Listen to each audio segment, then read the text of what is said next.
Instead, what I want to do is talk about spanking. Because I believe that children certainly are being raised too soft. I myself was not spanked. My father never, ever hit me in his entire life. So far as never. I was raised in a rough way, but it was verbal, mental.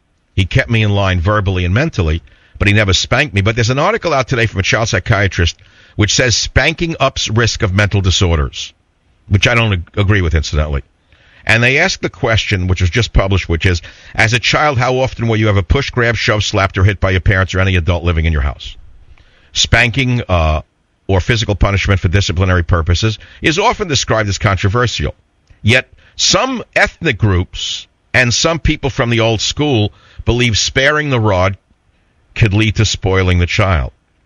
Do you know that some ethnic groups actually pride themselves on spanking and hitting their child? Did you know that physical punishment, now this is according to this article, don't blame me, physical punishment is more culturally acceptable in some African, Middle Eastern, and Asian households. And in some Asian schools in particular, corporal punishment has been described to be deeply ingrained in Confucian culture. Compared with being white, black individuals had increased odds of harsh physical punishment, whereas Asian, Native Hawaiian, and other Pacific Islander respondents had decreased odds of experiencing harsh physical punishment. So they say that there's a greater risk of developing mental health problems in the absence of child maltreatment. But if you got spanked, you're liable to be physically hurt by it. I certainly take my hat off to those who discipline their children without hitting them. I'm not so sure that anger is the answer, though. I don't see how you can be a parent without getting angry at some point. There's no question that children today are soft and coddled and could certainly benefit from tougher parenting. But getting tougher or disciplined doesn't need to include getting spanked or paddled, in my opinion. I didn't get hit by my father, even though he was from the old world. I got verbally tongue-lashed constantly, and I can't say that I enjoyed it. In fact, I hated it. In fact, I still have scars from it to this day, but so what? So what? Look at African cultures in Africa.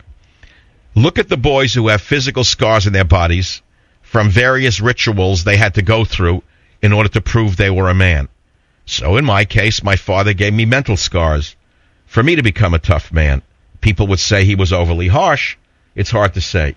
I didn't raise my children that way, although I'm sure I missed the mark from their point of view. So I'm going to ask you a question, since you don't want to talk about Roberts, the lunatic turncoat. Roberts is the equivalent of someone fighting with the Americans against the British, who at the very last minute... So we'll go back now to the childhood of you, discipline. The argument is that push, grab, shove, slapped, or hit by your parents will often screw up a child, and I agree. I think it's horrible. I don't like seeing a kid hit. On the other hand, there are people who believe in corporal punishment, particularly from Asian, Middle Eastern households, African, some Asian schools, in fact, they use corporal punishment. Caning is an official form of school discipline in Singapore. And, we don't understand that children cannot be let to do everything they want to do. Doesn't mean you hit them, but you have to control them. Children are fundamentally like wild animals. And they need, don't you? You don't know that? I mean, that's the first thing you do is teach a child, not to mess the floor, go to the potty. It's called potty training. Liberals, you'd have trouble with potty training. They think that they're damaging the child by telling him not to do it in the road. And now look around the society. These are undisciplined, millions of undisciplined children running around with iPhones. All they want to do is have sex, drugs, and rock and roll. Day and night. Sex, drugs, and rock and roll. They think that explains the reason for human evolution. So what I'm saying is, where is the discipline? How are you disciplined? And it's a great topic. And we're talking about the undisciplined opinion of Justice Roberts, how like a spoiled, traitorous child, he turned on the conservative people of the United States of America who counted on him to stop this socialized medicine juggernaut. Unfortunately, he turned coat on us and stabbed us all in the back, and now he is loved, revered, lionized, and otherwise held up as a role model for every other conservative who has finally seen the light, which is to go communist and introduce as quickly as possible a Castro-like government in the United States of America. I'm convinced Robert would take your guns away from you, given the chance for more accolades.